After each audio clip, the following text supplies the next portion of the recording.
गांव की उस पुरानी हवेली का नाम सुनते ही लोगों के रोंगटे खड़े हो जाते हैं।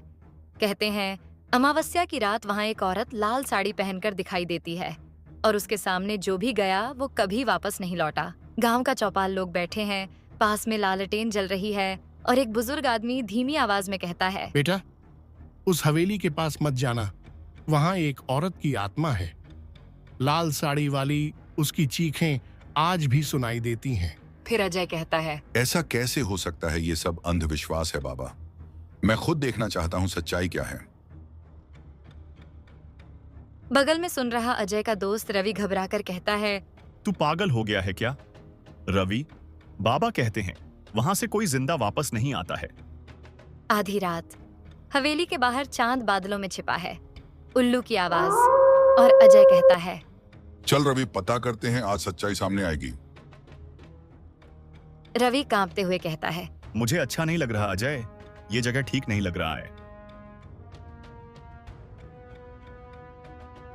इतना बोलते ही अजय और रवि दोनों हवेली की ओर जाने लगता है। वहां पर टूटी खिड़कियां, हवा से दरवाजे अपने आप खुल बंद हो रहे हैं। जाले हर तरफ अचानक अंदर में चूड़ियों की खनक सुनाई देती है और रवि डरते हुए कहता है, ये आवाज कहां से आई अजय? मुझे लग रहा है यहीं कहीं से आवाज आ रही है। कमरे की दीवार पर खून से लिखा दिखता है, मुझे न्याय दो।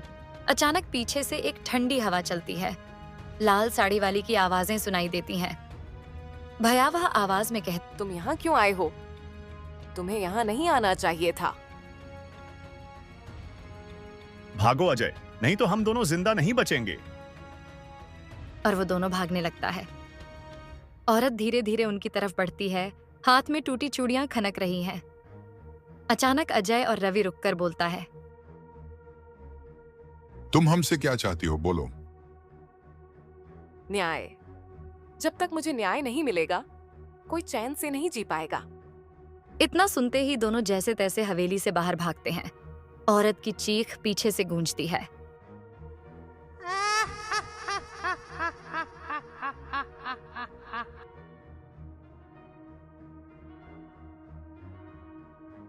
मैंने कहा था ना, ये जगह ठीक नहीं है अजय, लेकिन तूने सुना नहीं। वो औरत सचमुच मौजूद है रवि। अगली सुबह गांव वाले हवेली के बाहर खून के धब्बे और टूटी चूड़ियां देखते हैं और बुजुर्ग आदमी कहता है, वो आत्मा अब भी वहीं है।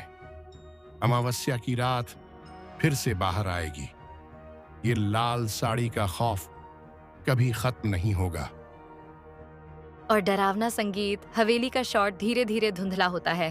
कहते हैं अगर आप उस हवेली के पास आधी रात गए तो चूड़ियों की खनक आपको भी सुनाई देगी। लेकिन सवाल ये है, क्या आप कभी वापस लौट पाएंगे? आपको ये कहानी डरावनी, इमोशनल और सस्पेंसफुल लगी हो तो लाइक करें, सब्सक्राइब करें और कमेंट करें। अगर आप होते अजय और रवि की जगह होते तो आप क्या करते? कमेंट में जरूर बताएं।